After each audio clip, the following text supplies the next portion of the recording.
तो देखिए उसके लिए बैक प्रेस के लिए तो मैं आपको बताऊं एक अलग से मेथड होता है जो नॉन लाइफ साइकिल मेथड के अंदर आता है, ऑन बैक प्रेस। ठीक है ना, ये ऑन बैक प्रेस मेथड होता है, ये अलग से होता है ये मेथड, ये बैक प्रेस के लिए स्पेशली है ना। लेकिन इसको अगर हम छोड़ दें, ये लाइफ साइकिल में नहीं गिना जाता है। तो अगर हमारी एप्लीकेशन रीस्टार्ट हो रही है या बार बार जब जब वो रीस्टार्ट हो या जब जब वो रिज्यूम हो, ऐसा समझ लो, जब जब वो रिज्यूम हो तब तब एड शो, ऐसा करने के लिए आपको ऑन रिज्यूम मेथड ओवरराइड करके और उसके अंदर आपको लॉजिक लिखना पड़ेगा। ठीक है, हाँ बैक प्रेस का कोडिंग किस लिए कर सकते हैं, किस पर्पज के लिए कर सकते हैं, मैं आपको बता देता हूँ। जैसे ये पेटीएम है, ये पेटीएम की ऐप आपको दिख रही है, आपने एक बार बैक करा तो ये देखिए एग्जिट नहीं होगा। ये देखिए एक बार बैक अगर प्रेस करेंगे, यहाँ से पैटर्न मांग रहा है, देखिए अभी मैं एक बार बैक प्रेस करूंगा तो क्या कह रहा है, ये देखिए प्रेस अगेन टू क्लोज। मैंने उतने मतलब 1-2 सेकंड के अंदर, 3 सेकंड के अंदर मैंने अगेन एग्जिट नहीं करा, मतलब 2 बार क्लिक क्लिक नहीं करा, मैं एक बार करता हूँ।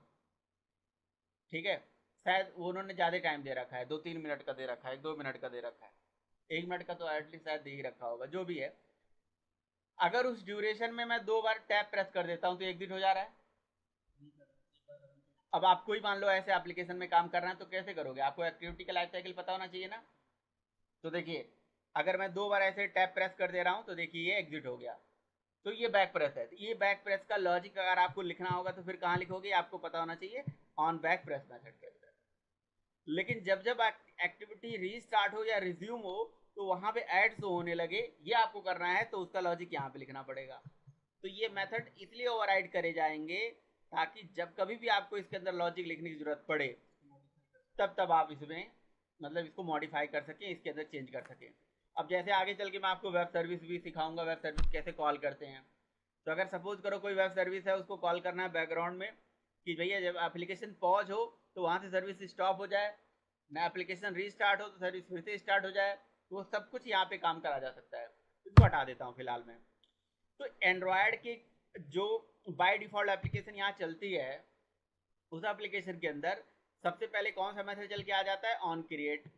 अब ऑन क्रिएट में इन्होंने अगर सपोज करो तो हम ऑन क्रिएट भी ना बनाए या ऑन क्रिएट के अंदर कोई लॉजिक नहीं लिखे तभी तो प्रोग्राम चलेगा।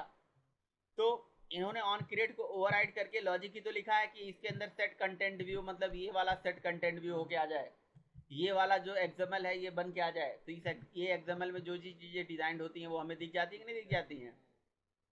तो बस इसीलिए, तो अगर आपने जब कभी भी जरूरत पड़ेगी एक्टिविटी के लाइफ साइकिल मेथड की तो उसको ओवरराइड करेंगे और ओवरराइड करके उसके अंदर फर्दर लॉजिक लिखेंगे। क्लियर है। तो अभी तो by default on create method होता है।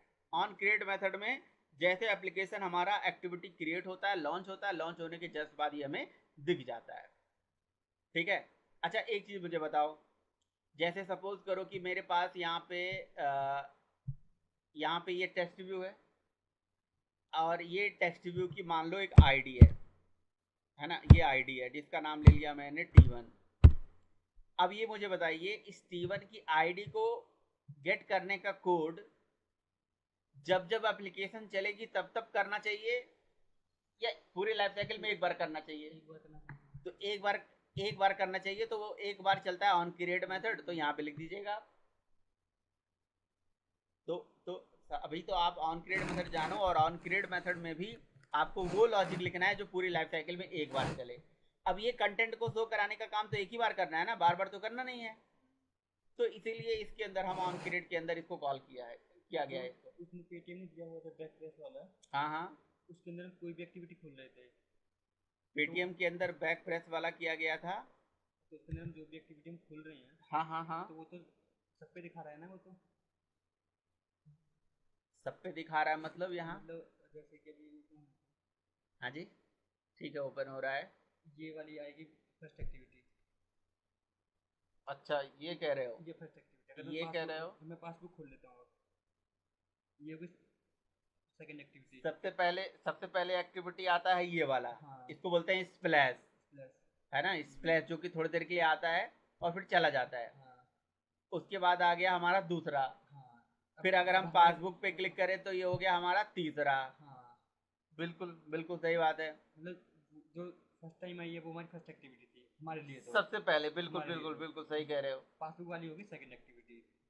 अब क्या उसमें। पासबुक वाली सेकंड एक्टिविटी नहीं हुई, हम्म पासबुक से पहले जो आई थी, हम्म है ना, वो जो मेन था जहां से हमने हाँ पासबुक पे हाँ क्लिक किया था, वो सेकंड वो है। दूसरी थी, ये तीसरी ये वाली हो गई। तीसरी हो गई, हाँ। ठीक है। अब इसने हर एक के अंदर बैक प्रेस वाला वो दिखा वो को, क्योंकि अगर मैं यहाँ भी बैक प्रेस करता हूँ तो अब यहाँ भी अब मेरे को अब देगा आपको ये क्लियर कर देता हूँ। एक एंड्रॉयड एप्लीकेशन में ऐसा कोई जरूरी नहीं है कि हर काम एक्टिविटी पे ही हो रहा हो। हाँ यही पूछना चाह रहा हूँ कि वो कोई समझ में आ एक्टिविटी रहा ना है? दिखाना, अगर वो एक्सटेंड करना हो ये टाइम को ये टाइम जो को। चीज आपको दिख रही है यहाँ पे, पहले चीज, ये जो चीज आपको यहाँ पे दिख रही है, ये कोई जरूरी नहीं है कि एंड्रॉयड पेटीएम वालों ने इस पर्टिकुलर काम के लिए एक्टिविटी बनाया हो। तो फिर आपने कहा फिर स्क्रीन कैसे बनेगी? स्क्रीन को डिजाइन करने के लिए हमारे पास दो तरीके हैं, एक एक्टिविटी और दूसरा फ्रेगमेंट है। फ्रेगमेंट, हाँ फ्रेगमेंट, हाँ जो कि आगे आप जानोगे। तो ये हो सकता है फ्रेगमेंट हो। समझ में आ रहा है? और जनरली जब एक्टिविटी के अंदर से बहुत सारी एक्टिविटीज चलती हैं, तो उन एक्टिविटीज को एक्टिविटीज ना बना के फ्रेगमेंट ही बनाया जाता है, जिनको हम सब एक्टिविटी बोलते हैं। और सब एक्टिविटी को बनाने का फायदा होता है कि मेमोरी कंज्यूमशन थोड़ा सा कम होता है, क्योंकि एक्टिविटी तो मेमोरी लेती ही लेती हैं, और जो सब एक्टिविटीज होती हैं वो कम से कम मेमोरी लेती हैं। पहली चीज। दूसरी चीज ये है कि जब एक्टिविटी, जब मतलब एक्टिविटीज चलती हैं, जैसे हमारे पास 3 एक्टिविटी मेमोरी के अंदर चल गई। सबसे पहले स्प्लैश वाली चली, फिर होम वाला चला, फिर पासबुक वाला चला। ठीक है ना? तो ऐसा भी करा सकते हो आप कि पुरानी वाली एक्टिविटी को फिनिश करा सकते हो। अच्छा एक मुझे बात बताओ, अगर मैं बैक प्रेस कर रहा हूं तो बैक प्रेस करते ही ये कहां पे आया? फर्स्ट वाले पे पहुंचा। तो इसका मतलब ये हो गया कि बैक प्रेस करने पे यानी कि मेन एक्टिविटी से बोला जा सकता है। तो ये जो मेन एक्टिविटी पे आया, इसका मतलब ये मेन एक्टिविटी मेमोरी में था। लेकिन अब मैं बैक प्रेस करता हूं तो क्या वो स्प्लैश वाली एक्टिविटी दोबारा दिख रही है? इसका मतलब ये हो गया वो मेमोरी से ओपन करते ही खत्म करा दिया गया। उसको बोलते हैं फिनिश करा देना। तो जब आपको ऐसी जरूरत पड़ेगी कि कोई भी एक्टिविटी लॉन्च हुई और लॉन्च होने के बाद तुरंत उसको काम करने के बाद उसको खत्म करना है, तो वहां पे एक फिनिश मेथड होता है, उसको कॉल कर देंगे तो मेमोरी से फिनिश हो जाएगा। यही काम यहाँ पे पेटीएम के अंदर करा गया है। पेटीएम में जैसे ही एप्लीकेशन यहाँ पे चलेगी, चलते ही देखिए ये वाली स्क्रीन जो आ रही है इसको बोलते हैं स्प्लैश, है ना, लॉन्चर एक्टिविटी। ये एक्टिविटी जैसे ही चलेगी थोड़ी देर के लिए ऐसे चलने के बाद होम पे लेके गई, हमारा दूसरा एक्टिविटी ओपन हो गया, लेकिन मेमोरी के अंदर से पहली वाली को क्या कर दिया गया? फिनिश। अगर फिनिश नहीं किया गया होता तो आपको बैक प्रेस करने पे वो दोबारा दिखना चाहिए। बात समझ में आ रही है? लेकिन क्या वो दिखता है? नहीं दिख रहा है। लेकिन पासबुक के केस में वो दिख रहा है। अगर मैं पासबुक पे क्लिक कर रहा हूं, पासबुक पे क्लिक करके और फिर से मैं बैक प्रेस कर रहा हूं, तो वो हमारा पुराना वाला एक्टिविटी ये दोबारा दिख रहा है। दिख रहा है ना? दोबारा मैं आपको ओपन करके दिखा देता हूँ। ये पैटर्न मांग रहा है। ठीक है, पासबुक से बैक करा तो ये दिख रहा है ना? तो बैक प्रेस का कोड एक्टिविटीज वाइज होगा यहाँ पे। हाँ जी, एक्टिविटी वाइज होगा। उस पर्टिकुलर पासबुक वाले पे बैक प्रेस अलग से लगाएंगे, इस पे बैक प्रेस अलग लगाएंगे। क्लियर है? चलिए, आपका कोई क्वेश्चन साहिल यहाँ पे? सब एक्टिविटी के बारे में मैंने बताया। हाँ, सब एक्टिविटी जो होती है उसी को फ्रेगमेंट बोलते हैं, जो कि हम आगे डिस्कस करेंगे, जो एक्टिविटीज के अंदर एक्टिविटीज होती हैं।